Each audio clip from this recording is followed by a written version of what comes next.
Gita LLB ধারাবাহিকের আজকের পর্বে দেখা যায় মুখার্জি বাড়িতে পদ্ম থাকা নিয়ে বাড়ির সবাই বিরোধিতা করে। সেই মুহূর্তে অগ্নিজিৎ মুখার্জি এসে সবার সামনে বলে, আজ থেকে পদ্ম এই বাড়িতেই থাকবে, এই বাড়ির মেয়ের মতন থাকবে, ও পড়াশোনা করবে, তারপর আমি ওকে একটা ভালো ছেলের সাথে বিয়ে দিয়ে দেবো। এ কথা শুনে সবাই খুশি হয়ে যায়। তখনই গিনি মেয়েকে নিয়ে সেখানে এসে বলে বিয়ের কোণে চলে এসেছে।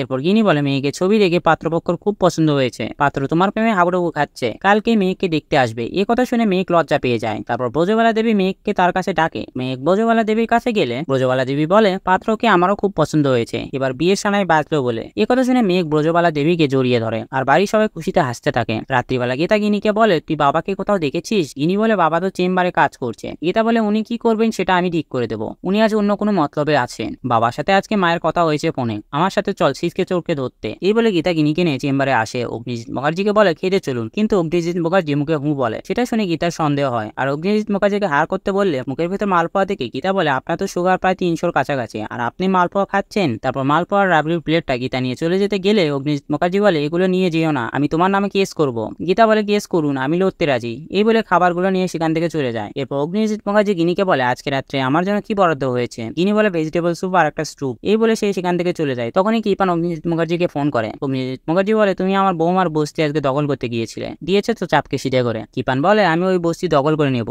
আর আপনার বৌমাকে উড়িয়ে দেবো, আর আপনি কোর্টে কিছুতেই জিততে পারবেন না। অগ্নিজিৎ মুখার্জি বলে, আমার ওই কেস লড়ছে আমার বৌমা, তুমি আর তোমার বাবা কিছু করতে পারবে না। এই বলে ফোনটা কেটে দেয়। অন্যদিকে গিনি নিচে বিছনা করে শুলে কার্তিক বলে, হঠাৎ বিছনা থেকে নেমে এলো কেন? গিনি বলে, এতদিন বিছনায় ছিলাম, তখন কিছু করছিলে? তো বন্ধুরা, ভিডিওটি কেমন লাগলো কমেন্ট করে জানাও আর এমন গসিপস আপডেট পেতে আমার চ্যানেলটি সাবস্ক্রাইব করুন।